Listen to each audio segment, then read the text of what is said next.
Welcome to the BBC News Desk. We have breaking news of a serious incident between Russian and NATO forces near the coast of Latvia. Although the details are uncertain, early reports indicate that a Russian surveillance aircraft was fired upon by naval vessels of NATO forces operating in that region, after apparently straying into Latvian sovereign airspace. It's unclear at this stage whether the Russian aircraft was shot down or not. This incident comes in the wake of a similar event some time ago, in which 2 Russian pilots were killed after being shot down by Turkish surface-to-air missiles near the border with Syria. It's not known what caused this latest incident or at exactly what time the conflict took place, but it is believed that it happened earlier today and that Russian forces have returned fire. The government has convened a meeting of the Emergency Cobra Committee, and senior members of the British military have been seen entering 10 Downing Street. There were chaotic scenes earlier today as Prime Minister Theresa May was rushed back to Downing Street as details of the international crisis began to emerge. She had been due to attend a meeting with senior business leaders in the city today, followed by a cross-party governmental committee meeting on electoral reform, but these plans have been cancelled in light of current developments. A government spokesperson said that no statement will be issued until the situation becomes clearer. Kate Miller reports. News of the outbreak of military action between Russia and NATO has been greeted across the globe with expressions of concern and alarm. There are unconfirmed reports that Russian forces have retaliated by engaging in direct fire against several NATO warships.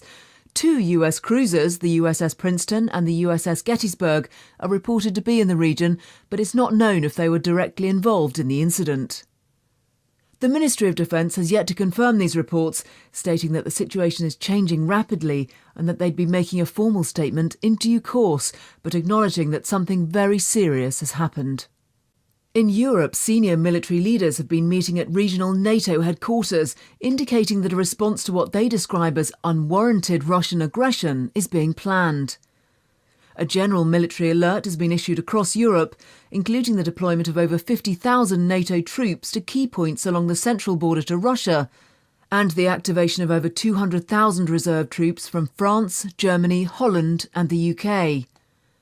The first contingent of British troops has already left RAF Brize Norton. All military leave has been cancelled, and the mobilisation of all British forces nationally and internationally has been ordered by the government.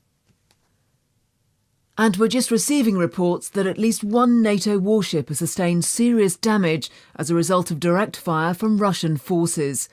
Details are unclear and the number of casualties remains unknown, but it's reported that at least 1 vessel has been sunk with major loss of life and that contact has been lost with a further 2 ships in the area. The US president has condemned the Russian military action, calling on President Putin to pull back from what the US government has described as a reckless and warlike posture which can only lead to greater conflict. World leaders have expressed their condemnation of Russian military action, stating their support for US and NATO forces and their hope that a peaceful, negotiated settlement to the conflict can be achieved. The Pentagon has convened a meeting of the Joint Chiefs of Staff, and a worldwide military alert has been declared for all US forces with immediate effect. We'll be bringing you further information on the US response to the situation as details emerge. The conflict in the Baltic Sea continues to escalate, with reports that a number of Royal Navy vessels have joined the battle. It's believed that HMS Lancaster and HMS Duncan are leading the British response, and that HMS Northumberland is en route to provide additional support. The Royal Navy Trafalgar-class submarine HMS Torbay is believed to be in the region, but it is not clear whether it's involved in the conflict. The Ministry of Defence has declined to comment, stating that the military response to the situation would be proportionate, but that it would not be appropriate to discuss any details thereafter. Several destroyers from the Russian Baltic Fleet have been spotted near the coast of Finland, indicating a potential major escalation in the scale of the conflict and increasing fears that the fighting may get out of hand before a political solution can be negotiated. In response to global condemnation of Russian military action, President Putin has stated that Russia will use whatever means are necessary to defend itself, including the use of its strategic military capabilities. Russian forces are already at a heightened state of combat readiness following significant military exercises over recent months and the deployment of the Russian S-400 advanced surface-to-air missile system along the central border between Russia and Western Europe. Reporting restrictions have been imposed due to the sensitivity of divulging troop movements, but we're hoping for an update from our local reporters in the region and from other news networks in due course. In the UK, the mobilisation of the armed forces is continuing, with a full recall of all reserve forces and heightened security at military bases and airfields. Typhoon fighter jets from 29 Squadron at RAF Coningsby in Lincolnshire and 6 Squadron at RAF Lossiemouth in Scotland have begun patrolling UK airspace, and restrictions on civilian and commercial air traffic have been imposed around military and nuclear power facilities. The Ministry of Defence has ordered the dispersal of key military forces and strategic bomber aircraft to various bases across the country, and the British submarine fleet has left the naval bases at Faslane in Scotland and from Plymouth on the south coast. Traffic restrictions have been reported on certain motorways and access points, causing tailbacks in many areas and bringing traffic to a virtual standstill on parts of the M25. Emergency services and hospitals in the UK have also been placed on high alert. A senior spokesperson for the NHS has stated that it's important the UK is prepared for any eventuality, but that this should not be a cause of undue concern. And just to recap on the main points so far, a serious incident has been reported between Russian and NATO military forces in the Baltic Sea, apparently resulting in direct fire from Russian warships against US and British naval forces, resulting in the loss of at least one naval vessel, and with casualties now exceeding over 200 troops killed and several hundred more either injured or unaccounted for. It's not clear when the first incident took place, but it appears that sometime earlier today, a Russian surveillance aircraft was fired upon by NATO forces after apparently entering Latvian sovereign airspace. It's not known whether the Russian aircraft was shot down, and the Russian government so far has neither confirmed nor denied that this incident took place. A NATO spokesperson has reported significant troop movements in Russia near the borders of Latvia and Estonia, prompting fears that a much larger regional conflict is becoming inevitable. A full-scale military response is underway involving combined NATO forces, although the scale and severity of the conflict remains unclear. We're expecting a statement shortly from the British government following an emergency meeting of the Cabinet in a joint session with senior military leaders. It's clear, however, that the situation is extremely serious and is continuing to escalate.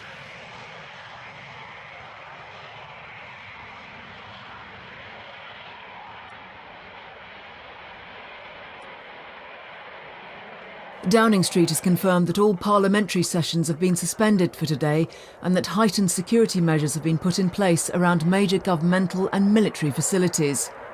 Reporting restrictions have also been imposed on all major news networks, reflecting what the government described as a sensitive and volatile situation which represents a substantial and immediate threat to our national security. And with the latest report from the conflict, it's believed that a Russian-guided missile destroyer has been hit by a missile fired by the British naval fleet, apparently sustaining major damage with many casualties. Heavy fires on board have been reported as NATO forces continue to retaliate. Russian search and rescue vessels are on the scene, with additional support en route from their Baltic fleet, who are expected to arrive in the region shortly. And we do now have footage of the conflict from the region. This is the scene of Russian warships based directly off the coast of Finland.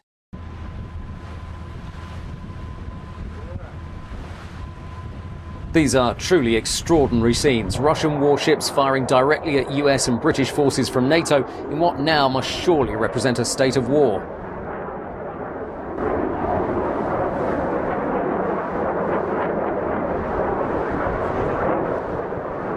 We expect to receive a statement from Downing Street shortly about the escalating crisis and how British and international forces plan to respond to the situation.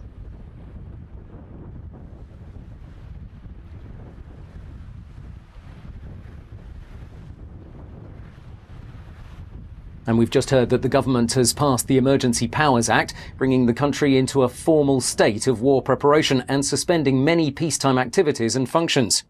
Central government in the UK has been suspended, and power has now been passed instead to a system of local officials dispersed across the country.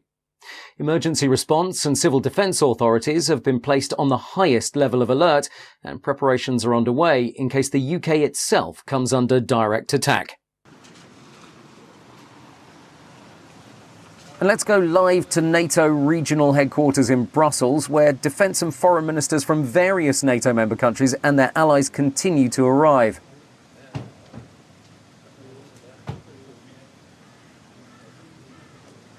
One of the early arrivals is the Belgian Minister of Defence, Steven van der Puut, joining his counterparts from a growing number of NATO member countries and their allies.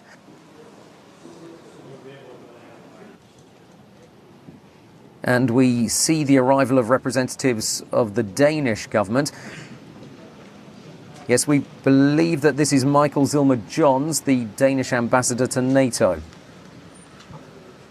And in the latest update on the conflict, fighter and surveillance quick reaction alert aircraft have left NATO combined air operations centres in Germany and Holland, as well as from NATO air force bases in the Baltic countries. There are reports that Russian heavy bombers have attacked the main NATO Air Force base in Lithuania, apparently resulting in heavy damage with many casualties. We understand that this is where combined forces from France, Spain and Portugal are based, mainly Typhoon and Mirage fighter jets. We're waiting to hear of any further news on this, but we understand that the attack is ongoing and that Dutch F-16s based out of Malbork in Poland, as well as British Typhoon fighter jets of the Royal Air Force based in Amari in Estonia, are responding.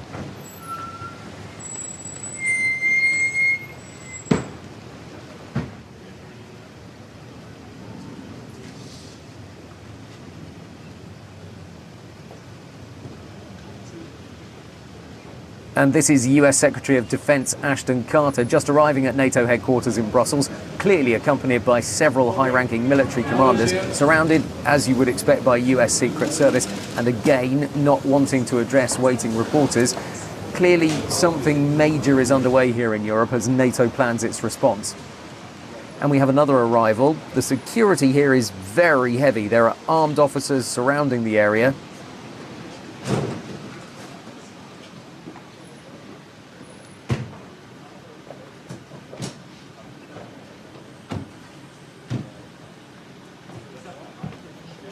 And this is the German Minister of Defence, Ursula von der Leyen, speaking with senior military commanders. We get a real sense of the seriousness of the situation. And we'll come back to NATO headquarters in Brussels. We expect the British Secretary of Defence to arrive there shortly. But for the moment, let's go back to Kate Miller to see what the latest developments are. Kate. Thanks, John. And in a further dramatic development in the growing international crisis, Russian troops have crossed the border into Estonia and Latvia. International observers have reported a significant incursion involving an estimated 75,000 Russian troops and a number of tank divisions and missile regiments. Heavy fighting has been reported along the border areas, but Russian forces have broken through in several places and are moving quickly towards the capitals of both countries. An estimated 15,000 NATO troops are stationed in the Baltic states, making it unlikely that any significant defence of the territory can be achieved. Russian heavy armoured divisions have surrounded the strategically important cities of Narva and Voru in Estonia and Rozenka and Kraslane in Latvia in an attack led by elite Russian special forces. Russian troops and heavy armoured divisions based in Belarus and in the Russian enclave of Kaliningrad have also been massing along the border of Lithuania, with incursions of Russian fighter and surveillance aircraft already being reported in Lithuanian airspace. The national government in Vilnius has declared a state of emergency and has requested NATO support in defending its country against Russian aggression. In New York, an emergency session of the United Nations Security Council is underway, and the Russian ambassador to the United States is currently meeting with senior officials at the White House in what's being described as a frank and earnest exchange of views about the growing international crisis. In Moscow, Russian President Vladimir Putin has defended the actions of his military forces, stating that Russia has been provoked beyond measure by years of political and military encroachment by Western nations, and that the time had come to assert its right to defend legitimate cultural and political interests in former Soviet countries. It's not known whether the US president has had any direct contact with his Russian counterpart, or whether the so-called hotline between the White House and the Kremlin, in place since the Cuban Missile Crisis, has been used since the conflict started. The US President, the US Secretary of State, plus a number of other key political and military leaders have left Andrews Air Force Base in Air Force One and are likely to remain airborne until the crisis is stabilised. NORAD has declared DEFCON 2, bringing all American strategic nuclear forces to a high state of readiness and sending America's strategic bomber wings to their assigned fail-safe points across the globe. All remaining vessels of the US submarine fleet have sailed from their bases, joining an already substantial contingent of naval vessels in international waters. Let's go back to NATO regional headquarters in Brussels. These were the scenes a few moments ago. The British Secretary of State for Defence, the Right Honourable Michael Fallon MP, in Brussels originally to chair a NATO committee on defence planning, but now arriving at this emergency meeting of international NATO leaders. Many of the government ministers and representatives we see today were already in Brussels for various NATO Council meetings. Others have been rushed here to join the emergency session of senior military and political leaders.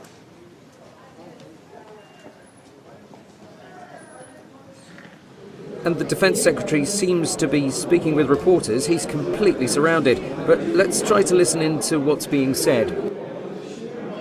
Well, this is further reassurance for our allies on the eastern flank of NATO, for the Baltic states and for Poland. And that is part of our policy of more persistent presence on the eastern side of NATO to respond to any further Russian provocation and aggression. Large numbers of troops? A small number of troops to start with. Can I accept that NATO is on the back foot? NATO and Britain, of course, therefore, have all been outfoxed by the Russians? Well, Russia is making a very dangerous situation. Russia is making a very serious situation much more dangerous. And we'll be meeting today to see what we can do to de-escalate this crisis, particularly in terms of air safety. We've seen something I didn't think would happen again in my lifetime. We've seen him trying to change international borders by force in Europe. France, the United States and ourselves have nuclear weapons. The rest of NATO enjoys the protection that gives. And by the way, a number of their air forces, of course, are committed and ready to be able to carry nuclear weapons. We're not aiming them at Russian cities. But the whole purpose of having nuclear weapons is that any of our adversaries should be left unsure as to the precise circumstances in which we would fire them. Michael Fallon, thank you very much for joining us. I know it's a busy day for you.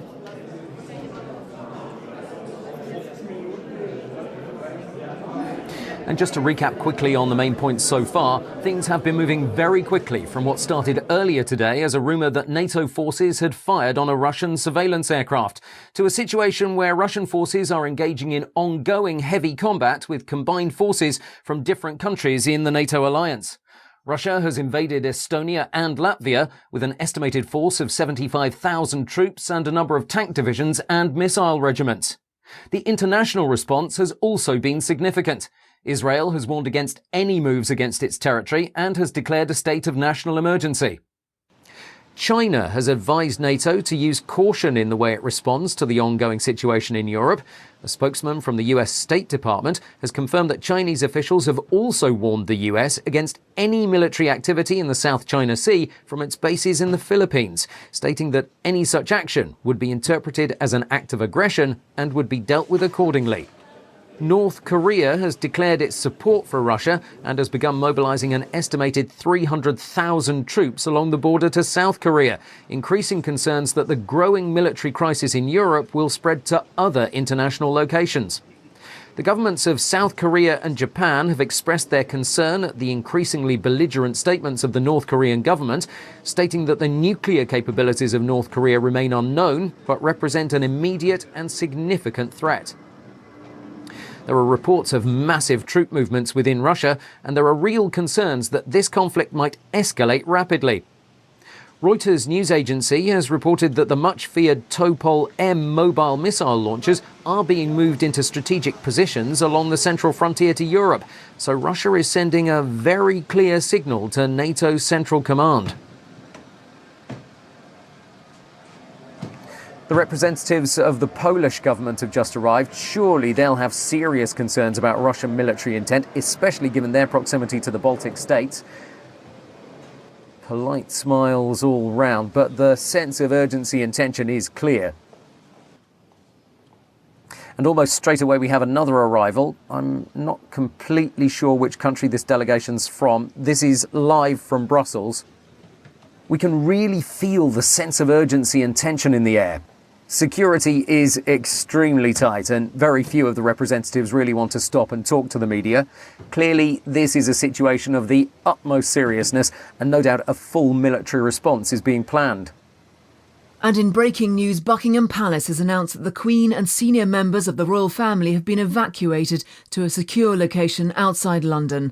No details have been given, and it's not clear when exactly the evacuation took place, but sources indicate that the decision was based on advice from the Defence Secretary, who's currently attending an emergency session of senior NATO military leaders in Brussels. The Queen is apparently fully aware of the ongoing situation and is being kept informed of developments as they occur. Buckingham Palace has said that they will not be issuing a formal statement beyond this announcement, but that they urged people to remain calm and to monitor the situation closely. The Polish government has expressed their concern about the accumulation of Russian forces along its northeastern border with Belarus, fearing that they may push towards Germany and in doing so reclaim many regions within its country that used to be under Soviet control. Poland for many years has permitted NATO early warning and defence missile systems on its territory in a move seen as provocative by the Russian military, and these are likely to be targeted by Russia in any significant move of its army towards Western Europe. Large-scale evacuations have already been reported in Warsaw and Krakow, prompting fears that the movement of people away from major cities might interfere with the deployment of troops and military vehicles to key defence positions. All civilian and commercial air traffic in the region has been suspended, and emergency civil defence measures have been initiated by the Polish government. We can now go to our senior military correspondent, retired Army General and ex-head of British Armed Forces, Sir Norman Fairchild, who's been closely monitoring the situation. Thank you for joining us, Sir Norman. Firstly, can you give us your assessment of the situation and where you think things might go from here? Well, this is clearly a very serious situation, but one I have to say that might have been foreseen. It has been clear for some time that there's been a more fundamental tension between Russia and the West regarding the encroachment of NATO forces and defense systems upon the Russian border and historical territory, so this possibly has been coming for some time. The conflict in the Ukraine and in Syria has significantly increased the likelihood from the various forces would come into direct conflict at some stage, and this is certainly something that many people feared might happen. So is this possibly something that Russia has been planning for? Well, I think we need to bear in mind that Russian forces have been building their military strength for a number of years, investing heavily in advanced technology and having a level of war readiness that few countries could claim. We have seen several large-scale military exercises by Russian forces, which of course is a convenient way of disguising the deployment and positioning of its military assets, and they of course know that Western forces are already fully committed in various conflicts in the Middle East. I have to say that I'm not convinced that this particular episode, as serious as it is in itself, is the full picture. I believe that this is part of something much bigger and is more likely, in fact, to be a diversion from Russia's true military intent, which remains to be seen. We've seen that the government has passed the Emergency Powers Act. Most people will be unfamiliar with what this means. So can you tell us what the significance of this is in military terms? The significance really is twofold. The first is the level of readiness it brings, preparing the country for a state of war and bringing all British armed forces to the highest possible levels of planning and preparation. This necessarily includes the British strategic nuclear deterrent. This, of course, has never happened before, so how quickly and effectively we can respond remains to be seen. But clearly, there is a real urgency now due to the severity of the crisis. The second and possibly more serious implication is that it tells us that our intelligence services have assessed the threat as being very dangerous, so they clearly know that something is up. And we'll be returning to that conversation in a few moments. We interrupt to bring you news that the Ministry of Defence has reported what it refers to as a number of large order detonations in the seas off the coasts of Estonia and Latvia. No details or confirmation of these reports attributed to local NATO observers have been received as yet, but it's understood that one of these attacks was targeted against key supply vessels carrying fuel and ammunition to NATO forces. We believe that there is footage of the attack from a military observation vessel, and we hope to have that shortly. In further breaking news, the government has taken control of British Airways, all cross-channel ferries, and the Channel Tunnel. They say it's a temporary step to help move troops and equipment to Europe. Thousands are currently stranded at Heathrow and Gatwick, and the Royal Navy has also been deployed to guard the North Sea oil rigs. The MOD have described this as a prudent, precautionary measure. And in a controversial move, the Turkish government has refused to allow NATO forces to use their sovereign airspace, warning that any such incursion would be seen as a hostile act. Reports indicate that Turkey has refused all air traffic clearance for NATO aircraft at Incirlik Air Base, and that Turkish military forces have refused to allow access into or out of the airbase. Turkey has recently strengthened its political and military ties with Russia, but its refusal to support NATO is likely to raise concerns that this action will compromise NATO military strategy and will allow Russia to more easily advance into former Soviet countries in southern Europe. A number of American B-52 long-range bomber aircraft have been seen leaving RAF Fairford, a primary forward staging base for United States Air Force strategic assets in the UK. It's not clear whether they're equipped with nuclear weapons, but a senior US military spokesperson has stated that a non-conventional military response may be required and that they needed to be prepared for any eventuality. American AWACS surveillance, along with several airborne refuelling aircraft, have also left Aviano Air Force Base in Italy to support military operations in the region. The Prime Minister Theresa May and senior members of Cabinet are directing emergency operations from an undisclosed location outside of London, along with the head of British Armed Forces and other senior military leaders. In the UK, military and civilian authorities are continuing their preparations to respond to the growing crisis. All non-essential and elective surgeries have been cancelled by the NHS, and hospitals are being cleared of non-critical patients to make way for potential casualties in the event of a wider conflict. The Ministry of Defence has refused to comment on rumours that Russian forces have used tactical nuclear weapons against British and US naval forces in the Baltic Sea. The United States has continued to respond to the growing international crisis. The meeting of the US President and the Joint Chiefs of Staff is still in session, but we understand that a full mobilisation of US military forces is underway internationally and that all military leave has been cancelled. B-2 stealth bombers have been seen leaving Whiteman Air Force Base in Missouri some time ago, and all military bases in Europe and the Middle East have been placed on high alert. Sources at the Pentagon are suggesting that a major strategic confrontation with Russia might be a real possibility. NATO has been moving their forces closer and closer to Russia over the past few years. And activating the Aegis missile system in both Poland and Romania very recently has caused serious consternation in Russia because of what they see as a first strike capability right on their doorstep. So they see NATO as the aggressor here. The number of NATO warships and armed forces currently positioned in the Baltic region suggest that NATO possibly knew that something might happen. These events come after a rather grand and elaborate ceremony in Moscow yesterday, in which President Putin made something of a rhetorical speech about the right of Russia to reclaim its interests in former Soviet Union countries, and to protect itself from the growing political and military influence of NATO. Nobody really paid much attention to this ceremony at the time, but it's certainly beginning to take on a new significance in light of current events. Russian state television has been broadcasting extraordinary scenes of President Putin personally directing military operations from a command centre. This looks highly organised and certainly suggests that the conflict was not just a spontaneous act. Clearly a lot of planning has gone into this.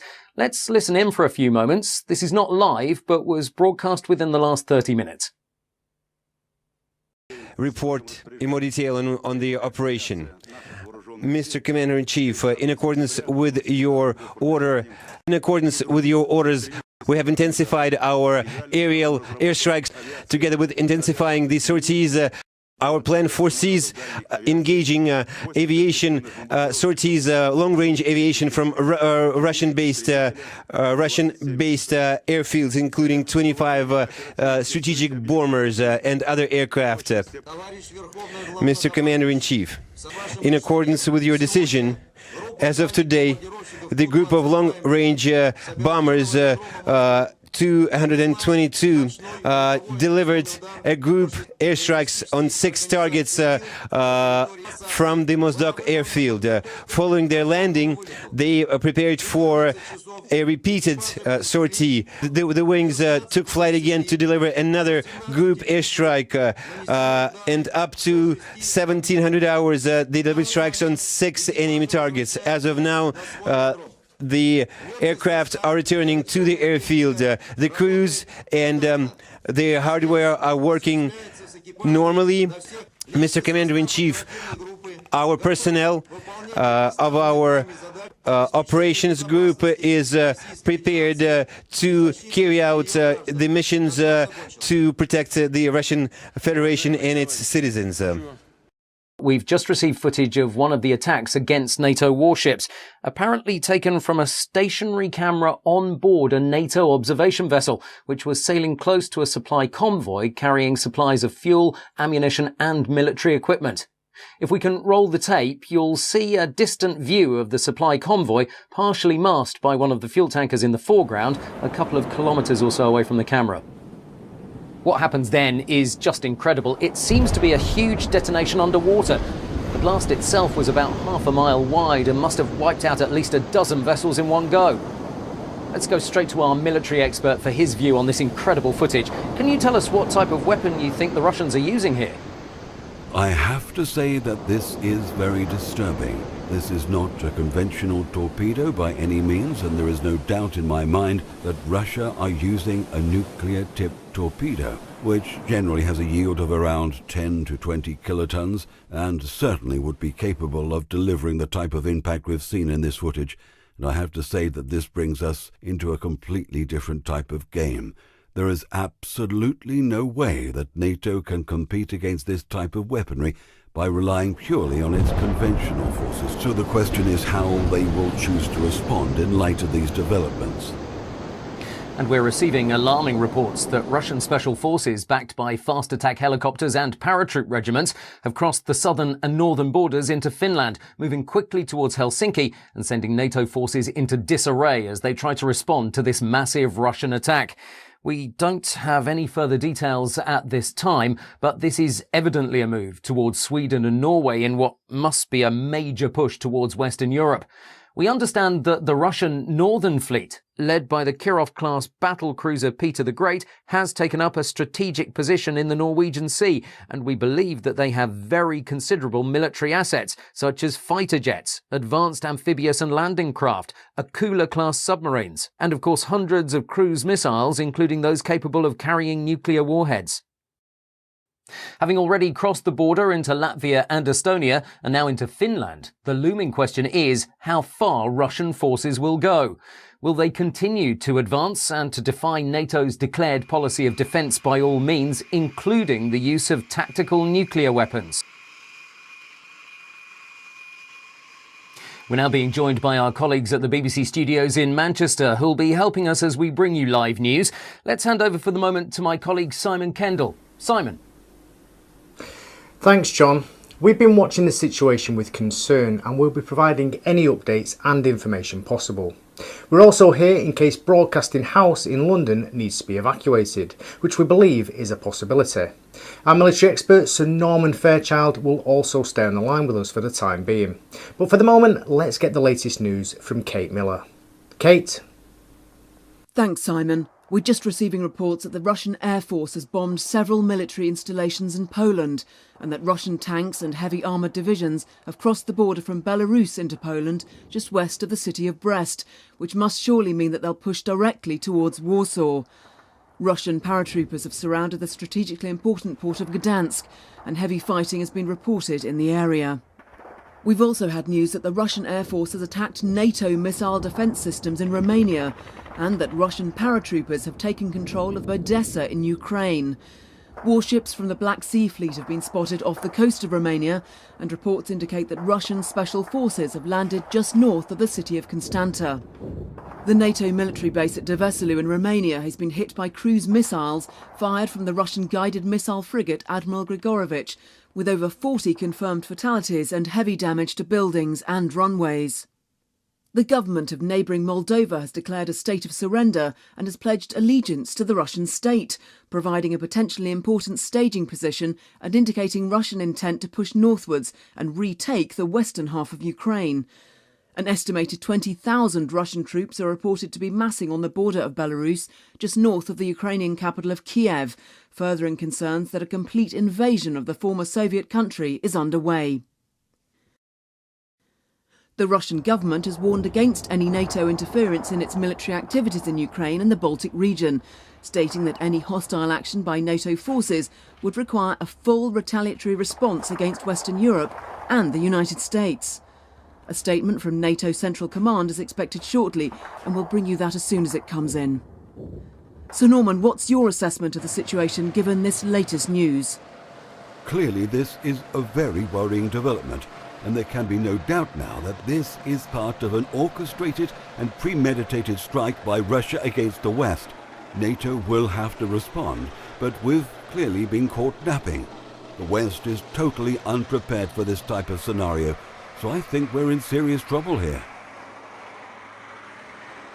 NATO Central Command has confirmed that Russia has invaded Romania, adding that giant Antonov and Ilyushin military cargo aircraft of the Russian Air Force have dropped elite Russian special forces and heavy combat equipment and vehicles within 20 kilometres of the eastern border of Hungary and south of the Romanian border to Ukraine.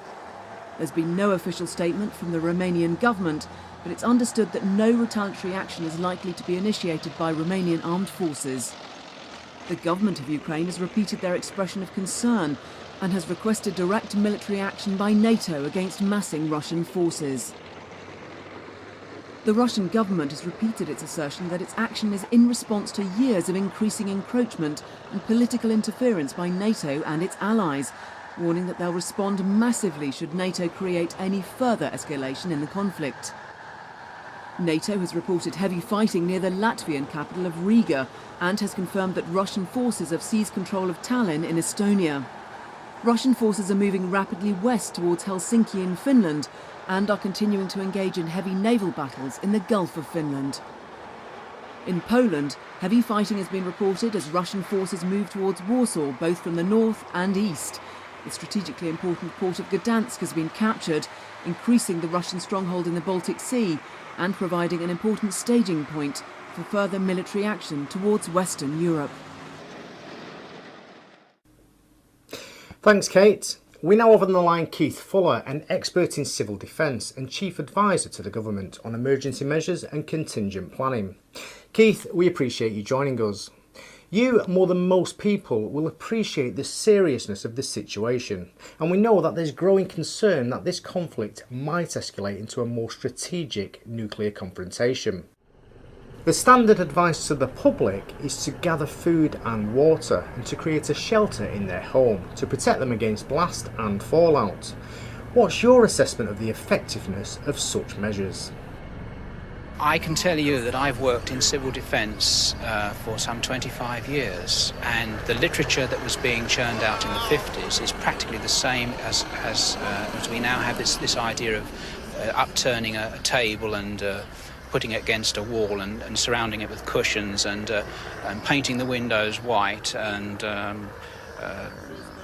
bringing in enough food to last for a fortnight into the room so that you can live in this room for a fortnight. I mean, good heavens, if this building is in the target area and it's shattered, broken in some way, then the fallout dust, which comes down immediately after the explosion in high levels, very heavy dust, the initial stuff that comes down, this will be very, very highly radioactive.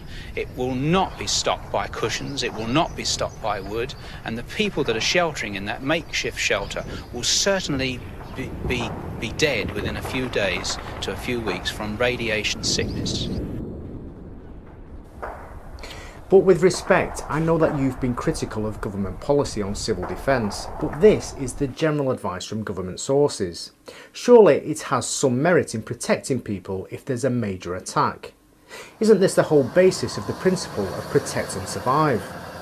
I would call it neglect and die in its present form, because I don't think anyone could survive in the cities in makeshift shelters. It's absolutely preposterous to expect anyone to survive under those conditions. Thank you, Keith. We're being joined live via Skype by our Eastern European correspondent Andreas Siebler, who's based in Warsaw. Andreas, can you update us on the situation in Poland? We have an alarming situation here in Warsaw. People are very concerned and many are leaving the city.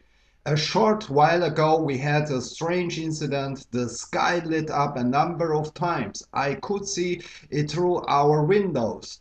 The light just changed and it was very unusual. We have a few fixed cameras overlooking the city on the top of our studio building, and we can see that something did happen a few moments ago. Nobody knows what is really happening. Andreas, we understand that the Polish government has declared a state of emergency, but have you witnessed any direct fighting or heard from anyone closer to the front line? We are hearing sirens over Warsaw. We think that something is about to happen. We have been told to get shelter as quickly as possible. Maybe they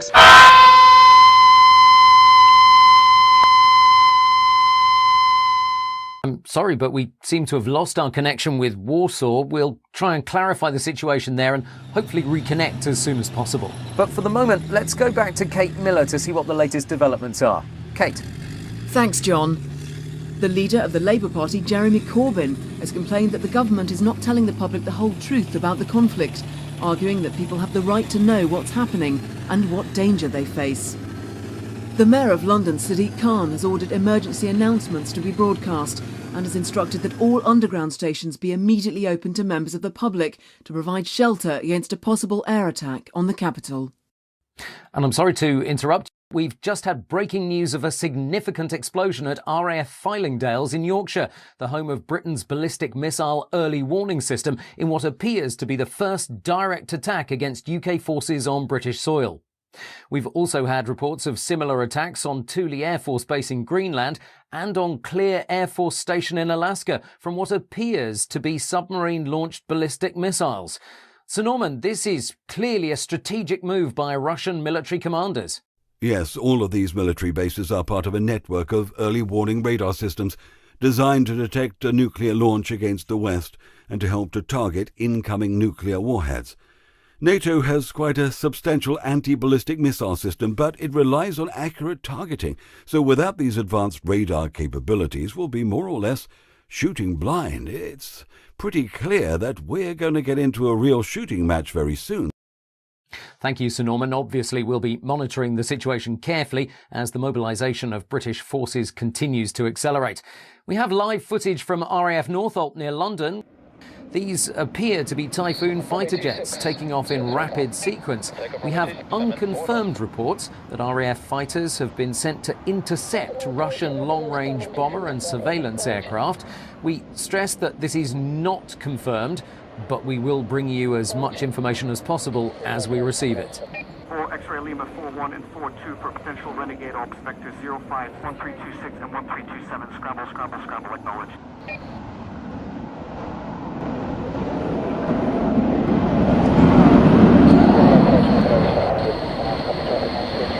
This is quite a powerful image, the weather obviously deteriorating somewhat. Clearly heading straight to a high altitude as quickly as possible. The men and women of the Royal Air Force on their way into what must be a very uncertain future. Take 7, US has moved to DEFCON 1. Secure the perimeter. Over. Roger that. Over.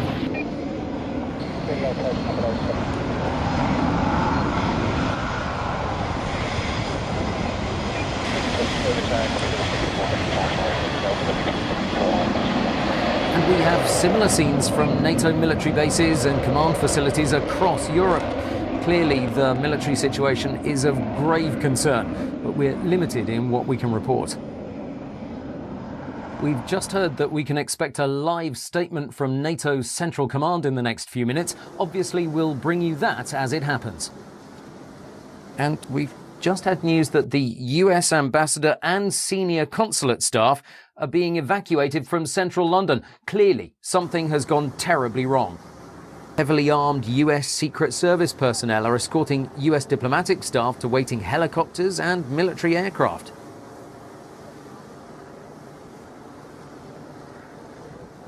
We've just heard that the Pentagon and all major centres of government are being evacuated.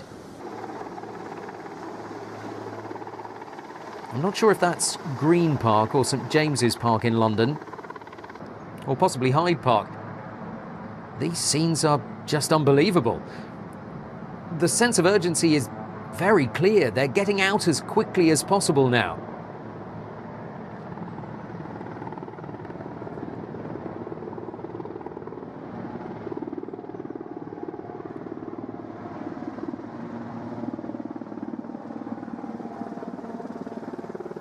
This is certainly a very frightening scene.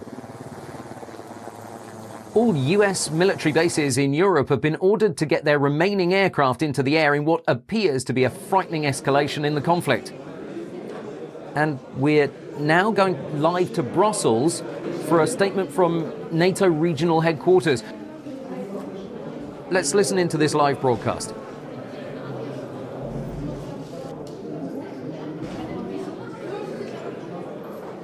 The Secretary General will start and then we'll be able to take a few questions. Secretary General. The security environment in which we meet today is dark. This nuclear saber rattling of Russia is unjustified, it's destabilizing, and it's dangerous. And this is something which we are addressing, and it's also one of the reasons why we now are increasing the readiness and the preparedness of our forces, and we are responding by making sure that NATO also in the future is an alliance which provides deterrence and protection for all allies against any threat.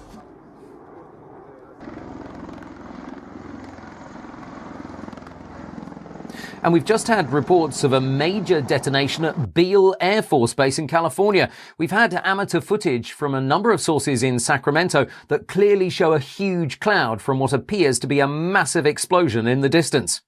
Beale Air Force Base is part of the US Ballistic Missile Early Warning System and is a very important strategic target. We're receiving several videos and photos from news agencies indicating that something very serious has happened in California. We're expecting a statement from the Federal Emergency Management Agency at any time now. And we've just had a statement in from NATO Central Command. Western forces have used battlefield nuclear weapons against advancing Russian troops in eastern Poland, and have also confirmed the destruction of the Russian city of Kaliningrad, which was a major military centre and submarine base. The Polish capital of Warsaw has been hit by a nuclear detonation, estimated to be in the 1 megaton range, targeted at advanced NATO positions to the east of the city, with no casualty figures as yet from its population of 1.7 million citizens. American B-2 strategic bombers have attacked Russian military bases in Belarus, and B-52 long-range bombers continue to approach Russian sovereign airspace. A NATO spokesman has said that efforts to contain the conflict are ongoing, and that the American and Russian presidents are in direct contact at this time. The US president has assured the American public that everything is being done to resolve the situation peacefully, and that the US government remains confident that the conflict can be contained. There are rumours that major Russian cities are being evacuated, and that a national civil defence programme is underway to move citizens to underground shelters and subway systems. In Britain, the Ministry of Defence has said that it continues to monitor the situation very closely, and that all efforts are being made to ensure the safety and security of the United Kingdom.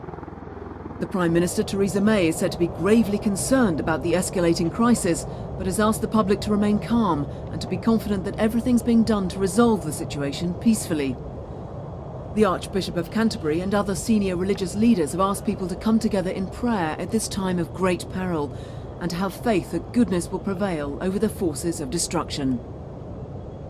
And we've just had more breaking news that thermonuclear bombs of undetermined strength have exploded at NATO regional military headquarters in Brussels and at a major US military and radar base in Wiesbaden in Germany, resulting in the reported destruction of the city of Mainz and the outskirts of Frankfurt.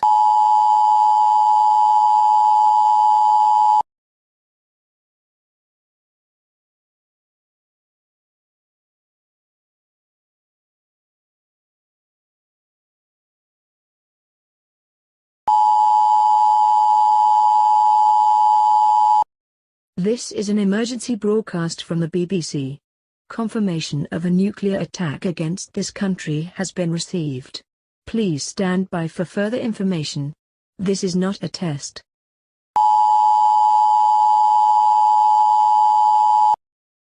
This is an emergency broadcast from the BBC. Confirmation of a nuclear attack against this country has been received. The threat level is extreme, meaning that a major attack is imminent. All airports and motorways have been closed for military use.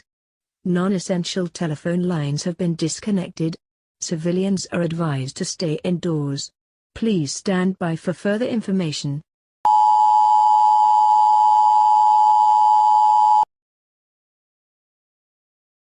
This is an emergency broadcast from the BBC.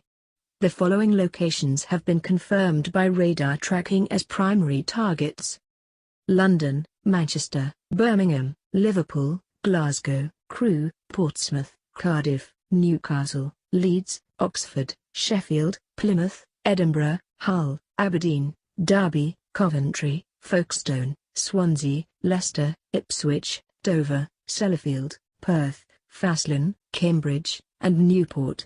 All major airports, power stations and military bases across the country have also been identified as primary targets. Civilians are advised to seek immediate shelter in the most secure location in your home. Create an inner refuge if possible by stacking furniture, mattresses or any heavy objects to protect you from the effects of blast and fallout. Stay away from windows and external doors. Turn off all gas appliances, and extinguish any open fires or flames. Gather as much drinking water and food as possible, and store them in your inner refuge. Please stand by for further information.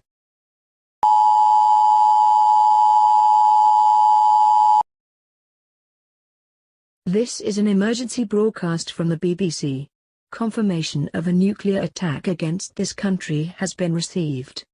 When nuclear impact is imminent, the attack warning red signal will be broadcast. The attack warning red signal will be sounded when nuclear impact is expected to occur within 90 seconds. When you hear the attack warning red signal, it means that your life is in danger and that you must act immediately. Seek immediate shelter in your inner refuge, or in the most secure location available to you. Do not go out of doors. Do not stay in any location where you might be exposed to the direct flash from a nuclear detonation, and do not look at the nuclear flash as this can cause permanent blindness or damage to eyesight. Right now you should focus on collecting water, food and other essentials. Store them in your inner refuge. Collect any medical supplies, clothing and bedding you might need. Bring a battery-powered radio if possible, as this may be the only way of getting information after the primary attack. Gather books, reading materials, and a torch and batteries if you can. You will need to remain in your inner refuge for at least 14 days, due to the lethal effects of radioactive fallout. Please stand by for further information.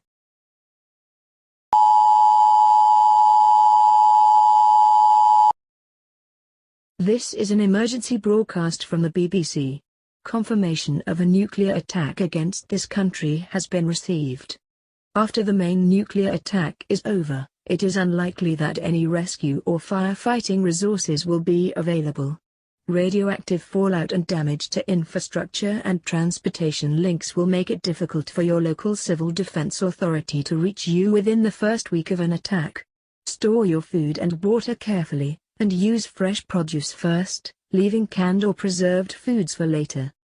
Do not leave your shelter to seek out medical assistance, food or drinking water, as radioactivity levels will be extremely dangerous for at least the first 7 to 10 days.